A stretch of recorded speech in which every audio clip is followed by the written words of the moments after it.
بسم اللہ الرحمن الرحیم اللہم صلی علی محمد وعلی آل محمد مبارک وسلم۔ ہم دیکھتے ہیں کہ یہاں لوگ کسی بزرگ کے کسی پیر صاحب کی بیعت ہوتے ہیں، ان کو اپنا پیر و مرشد مانتے ہیں، اپنا شیخ بنا لیتے ہیں۔ مرد بھی بیعت ہوتے ہیں، عورتیں بھی بعض اوقات بیعت ہوتی ہیں۔ تو آج کی اس مختصر گفتگو میں اس چیز کا جائزہ لیتے ہیں کہ اسلامی تاریخ میں اسلامی تعلیمات کی روشنی میں اس بیعت کی کیا اہمیت ہے، کس حد تک یہ بیعت ضروری ہے، کس کے لیے بیعت ضروری ہے، اور بیعت کر لینے کے بعد کیا چیز انسان پر لازم ہو جاتی ہے۔ بنیادی طور پر حضور صلی اللہ علیہ وسلم کے زمانے میں دو طرح کی بیعت مروج تھی۔ جو لوگ کافر ہوتے تھے، دائرہ اسلام سے باہر ہوتے تھے، جب یہ لوگ مسلمان ہوتے، دائرہ اسلام میں داخل ہوتے، آپ صلی اللہ علیہ وسلم کی بارگاہ میں حاضری دیتے اور آپ صلی اللہ علیہ وسلم کے دست مبارک پر، آپ کے مبارک ہاتھوں پر بیعت کیا کرتے تھے۔ اسے بیعت اسلام کہتے تھے۔ یہ وہ بیعت تھی جو بیعت اسلام کہلاتی تھی کہ کل تک یہ لوگ کافر تھے، آج اسلام کے دامن میں آ گئے ہیں، آج حضور صلی اللہ علیہ وسلم کا کلمہ پڑھ لیا ہے، بیعت ہو گئے ہیں، بیعت اسلام کر لی ہے، تو آج کے بعد یہ مسلمان ہیں۔ دوسری بیعت وہ تھی جو جہاد کے موقع پر صحابہ کرام کیا کرتے تھے کہ ہم بیعت علی الجہاد کر رہے ہیں، حی علی الجہاد کی صدائیں لگتی تھیں، جہاد کے لیے بلایا جاتا تھا، جہاد فرض ہو چکا ہوتا تھا۔ کسی کافر لشکر کے خلاف مسلمان جب لشکر کشی کرتے تھے، اپنے دفاع کے لیے باہر نکلتے تھے،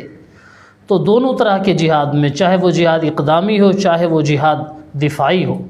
جب صحابہ کرام جانے لگتے تھے تو حضور صلی اللہ علیہ وسلم کے ہاتھ پر بیعت علی الجہاد کرتے تھے۔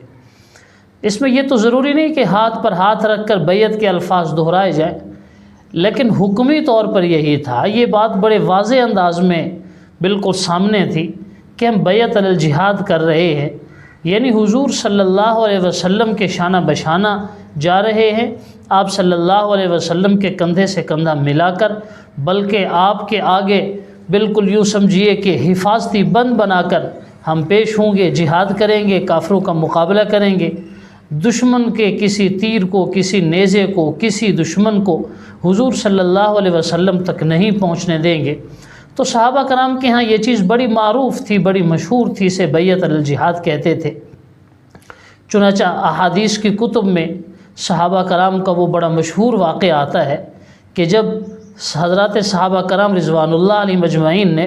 اسی بیعت علی الجہاد پر یہ ترانہ کہا اور یہ گفتگو کی کہ نحن الذین بایعوا محمد علی الجہاد ما بقینا ابدا، کہ ہم وہ لوگ ہیں جنہوں نے حضرت محمد صلی اللہ علیہ وسلم کے ہاتھ پر بیعت علی الجہاد کی ہے، جب تک ہم رہیں گے ہمیشہ ہمیشہ آپ کے ساتھ مل کر جہاد کرتے رہیں گے۔ اور ان کی اس بیعت کے جذبے کو، ان کے بیعت کے اس اعلان کو جناب نبی کریم صلی اللہ علیہ وسلم نے خوب سراہا اور شعر کا جواب شعر سے دیا۔ ویسے تو حضور صلی اللہ علیہ وسلم شعر نہیں کہا کرتے تھے، قرآن کی زبان میں ما علمناہ الشعر وما ينبغی لہ، ہم نے نبی کو شعر بھی نہیں سکھایا اور یہ آپ صلی اللہ علیہ وسلم کی شان کے مناسب بھی نہیں تھا۔ آپ صلی اللہ علیہ وسلم کا جو مرتبہ اور مقام تھا وہ ہزاروں لاکھوں شاعروں سے بھی عرف و اعلیٰ تھا۔ آپ شاعر نہیں تھے، لیکن اتفاقی طور پر آپ صلی اللہ علیہ وسلم نے بسا اوقات ایسی گفتگو فرمائی جو شعر بن گئی، قافیہ ردیف کے اعتبار سے، بحر کے اعتبار سے پورے اس میں سجا بندی پائی گئی اور وہ شعر بن گئے۔ تو اس سے بھی حضور صلی اللہ علیہ وسلم کا معجزہ ہی کہا جائے گا۔ تو جب صحابہ کرام نے یہ کہا کہ نحن الذین بایعوا محمد علی الجہاد ما بقینا ابدا، اس کے جواب میں حضور صلی اللہ علیہ وسلم نے فرمایا اللہم لا عیش الا عیش الآخرہ فاغفر الانصار والمہاجرہ، کہ یا اللہ اصل جو زندگی ہے وہ تو آخرت ہی کی زندگی ہے، بس یہ جو میرے جان نثار صحابہ کرام ہیں، چاہے وہ انصار ہیں یا مہاجرین ہیں، یا اللہ میں تجھ سے سوال کرتا ہوں کہ تو ان کی مغفرت فرما۔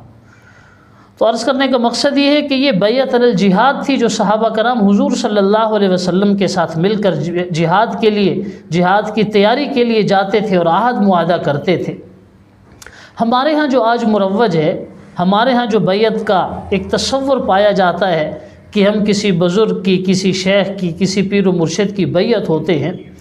تو یہ بیعت بنیادی طور پر تو وہی ہے کہ اچھا انسان بننا فرض ہے۔ انسان کے اندر جو جیسے ہمارے ہاں جسمانی تکالیف ہوتی ہیں ویسے روحانی تکالیف ہوتی ہیں، روحانی امراض ہوتے ہیں کہ بغض ہے ہمارے سینوں کے اندر، کینہ ہے، نفرتیں ہیں، عداوتیں ہیں، جھوٹ ہے، منافقت ہے، ریاکاری ہے، منافقت ہے، یہ ساری وہ ایسے امراض ہیں کہ جو دل سے تعلق رکھتے ہیں، جو امراض پوشیدہ ہیں، امراض باطنیہ ہیں۔ تو جیسے ظاہری امراض کا علاج لازم ہے ویسے باطنی امراض کا علاج بھی لازم ہے۔ تو حضور صلی اللہ علیہ وسلم کی تعلیمات، شریعت کے احکامات اس چیز پر شاہد ہیں کہ ہر انسان پر لازم ہے اپنا تزکیہ کرے، اپنے نفس کو پاک صاف رکھے، اپنے دل کے اندر جو میل کچیل ہے، جو رجز ہے، جو نجاستیں ہیں، جو گندگیاں ہیں، جو غلاظتیں ہیں، انہیں دور کرے اور اچھا انسان بن جائے۔ تو بنیادی طور پر یہ جو بیعت ہوتی ہے اسی سلسلے میں ہوتی ہے کہ ہم اچھے انسان بن جائیں۔ جیسے ہم ماہرین کے پاس جاتے ہیں، ماہر ڈاکٹرز کے پاس جاتے ہیں علاج کرانے کے لیے، تو اپنے باطنی امراض کے علاج کے لیے بھی اس فن کے جو ماہر ہیں، اس فیلڈ کے جو اسپیشلسٹس ہیں، ہم ان کے پاس جا کر اپنا گویا کہ باطنی علاج کراتے ہیں۔ باقی یہ چیز کوئی فرض نہیں ہے۔ بعض لوگ کہتے ہیں جی زندگی میں جو آدمی کسی کی بیعت نہیں ہوا اس کی مغفرت نہیں ہوگی، الیاذ باللہ ایسی کوئی بات نہیں ہے۔ اصل اپنی اصلاح مقصود ہے، اچھا انسان بننا فرض ہے، باعمل انسان بننا فرض ہے، اچھا مسلمان بننا لازم ہے۔ اس کے لیے چاہے کسی کو کتابوں سے علم مل جائے، کسی کو اپنے اساتذہ سے مل جائے، کسی کو اپنے کسی مذہبی رہنما پیشوا سے مل جائے، کوئی آدمی اپنے پیر و مرشد کی بیعت ہو اور اس کی اصلاح ہو جائے، تو اصل جو چیز فرض ہے وہ انسان کے اپنے دل کی اصلاح ہے۔ اب یہ ضروری نہیں کہ ہر انسان لازماً بیعت ہو، لیکن دیکھا گیا ہے یہ فتنوں کا دور ہے، اس میں انسان کی جتنی اچھی صحبت ہوگی، جتنی بہتر سوسائٹی ہوگی، اتنا ہی اس کے دل پر اچھے اثرات آئیں گے۔ بری صحبت ہوگی اس کے برے اثرات پڑیں گے، اچھی صحبت کے اچھے اثرات پڑیں گے۔ تو اس زمانے میں بہتر یہ ہے کہ انسان کسی اللہ والے کے ساتھ، کسی اچھے انسان کے ساتھ، کسی بزرگ ہستی کے ساتھ، ایسی ہستی جو علم بھی رکھتی ہو اور باعمل بھی ہو۔ بعض اوقات ہم دیکھتے ہیں کہ اپنے پیر و مرشد اس کو بنا لیا جاتا ہے یا بنانے کی کوشش یا خواہش کی جاتی ہے جس کا کسی بڑی گدی سے، کسی سجادہ نشین خاندان سے تعلق ہو،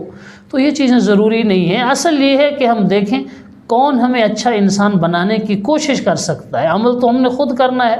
معاصی اور گناہوں سے ہم نے خود بچنا ہے۔ ایسا انسان جو ہمیں نیکی کی راہ پر چلائے، ہمیں نیکی کی راہ پہ لائے، ہمیں گناہوں سے دور رکھنے کی کوشش کرے۔ اب جیسے ماہر ڈاکٹر بتاتے ہیں کہ آپ کی صحت کے لیے یہ چیز مضر ہے، آپ کے لیے یہ خوراک مفید ہے، تو ایک اچھا باعمل عالم، باعمل پیر و مرشد وہی ہوگا جو بتائے گا کہ آپ یہ کام چھوڑ دیں، اس سے یہ گناہ ہوتا ہے، فلاں کام چھوڑ دیں تو آپ فلاں گناہ سے بچ جائیں گے۔ اگر نمازوں میں سستی ہو رہی ہے، اگر صدقہ خیرات کرنے میں دل کو بخل کی کیفیت کا سامنا ہے، تو جو پیر و مرشد ہوگا، جو بزرگ ہوگا، انسان کی دراصل اصلاح کرے گا۔ تو یہ ضروری نہیں کہ ہر انسان بیعت ہو یا بیعت کے بغیر خدا نہ خواستہ انسان کی معافی نہیں ہے۔ اصل فقط اور فقط ایک ہی چیز ہے کہ اصل انسان بننا فرض ہے۔ اب اصل انسان بننے کے لیے ظاہر ہے دین کا علم سیکھا جائے گا، اپنی اصلاح کرائی جائے گی، تو جو بھی اس طرح کی باتیں جانتا ہے، جو ہمیں سیدھے راستے پہ چلا سکتا ہے، ہم اس کی بیعت ہو سکتے ہیں، چاہے وہ نقشبندی سلسلے سے ہو، چشتی سلسلہ ہے، سہروردیہ ہے، قادریہ، جس سلسلے سے بھی ہو۔ تو مقصود اصلی جو ہے وہ اپنی اصلاح ہے۔ کسی کی بیعت ہو جائے تب بھی ٹھیک ہے، نہ ہو بیعت، اچھی کتابیں پڑھنے سے، علم پر عمل کرنے سے، نیک لوگوں کی صحبت میں اٹھنے بیٹھنے سے، کسی باعمل عالم سے مسائل دریافت کرنے سے، اپنی نیکی والے زندگی کی فکر کرنے سے، آخرت کی تیاری کی کوشش کرنے سے اگر کسی کے دل میں یہ صفائی ستھرائی پاکیزگی آ جاتی ہے تو ضروری نہیں ہے کہ یہ آدمی کسی کی بیعت ہو۔ بہرحال یہ چیز ذہن میں رہے کہ بیعت اسی بندے کی ہوں جو باعمل ہو۔ یہ کشف و کرامات اور یہ اس طرح کی غیر ضروری اس طرح کی چیزیں وہ من جانب اللہ ہوتی ہیں۔ اللہ کسی بزرگ کے ہاتھ پر وہ کرامات ظاہر کر دیتے ہیں، وہ غیر اختیاری چیزیں ہیں۔ لیکن اگر کسی کے ہاں اور کوئی کرامت ظاہر نہ بھی ہو، سب سے بڑی کرامت یہ ہے، جیسے عربی میں کہتے ہیں الاستقامت فوق الکرامہ، اگر کوئی آدمی صحیح معنی میں سنت نبوی کی اتباع کر رہا ہے، حضور صلی اللہ علیہ وسلم کے نقش قدم پہ چل رہا ہے، تو اس دور کا سب سے بڑا ولی یہی ہے۔ تو انسان کوشش کرے جس کو اپنا پیر و مرشد بنائے، اس کی نیک باتوں پہ، صحیح باتوں پہ عمل کرے اور اپنے حال احوال اس کو بتاتا رہے، اس کے پاس آنا جانا رکھے تاکہ اس کا دل صاف رہے، اس کی اصلاح ہو۔ اور اگر کوئی بیعت نہ بھی کرے تو بہرحال جو بیعت کا مقصد ہے وہ فقط اور فقط اپنی اصلاح ہے، کہ ہماری اصلاح ہو، ہم اچھے مسلمان بن جائیں، اچھے انسان بن جائیں، اتنی بات کافی ہے۔ اللہ تعالیٰ عمل کی توفیق دے۔